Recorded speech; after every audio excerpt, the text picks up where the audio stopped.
Sono le 9:25 del mattino quando le telecamere di sorveglianza del condominio inquadrano due uomini vestiti di nero, cappello calato sul volto, passo spedito e sicuro. 5 minuti dopo, eccoli uscire di corsa. Una rapina durata pochissimo ma violenta, quella che si è consumata venerdì mattina in via Tirana a Padova, quartiere Palestro. I due malviventi inquadrati nelle immagini hanno sorpreso in casa l'anziana proprietaria, l'hanno colpita alla testa e poi hanno messo a soqquadro l'abitazione rubando gioielli e alcuni oggetti di valore. Ma quello che più impressiona è che sembra che i ladri avessero le chiavi del portoncino principale di quello di casa. Non ci sono infatti segni di effrazione, sono entrati a colpo sicuro. La paura era forte tra i residenti del condominio dove è avvenuta la rapina. Siamo rimasti molto perplessi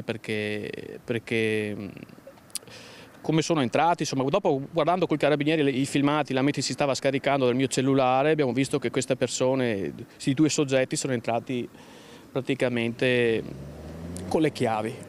E da là siamo rimasti tutti allibiti perché cavolo, com'è possibile avere le chiavi? Per tutta la giornata i rilievi dei carabinieri nell'abitazione dell'anziana aggredita e derubata. La donna, turbata e dolorante, è stata portata in pronto soccorso per le cure. È stata lei a dare l'allarme e a chiedere aiuto dopo essersi ripresa dal colpo ricevuto in testa. In casa non c'erano le due badanti, rientrate poco dopo. Sono state sentite dai carabinieri così come altri residenti per cercare di ricostruire i minuti della rapina. Nel palazzo da poco ci sono stati dei lavori e c'è stato un grande andirivieni di operai, ma nulla di sospetto. Ora il timore è che episodi come questo possano ripetersi. Abbiamo avuto a suo tempo una baby gang, da quella volta abbiamo installato le telecamere. Ecco, abbiamo avuto in passato furti nel garage, nelle macchine. Una cosa di questo genere non è mai successa. Nel quartiere i residenti, dopo quanto è accaduto, sono un po' preoccupati.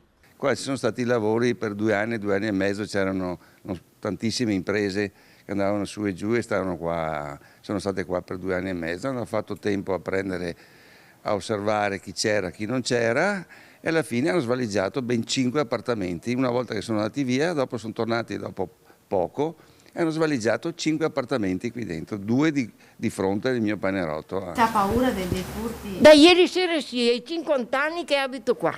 E ha paura adesso? Sì. Non abbiamo particolarmente paura, diciamo, nel senso che ci sono state anche in tutta la zona, soprattutto di via Palestro.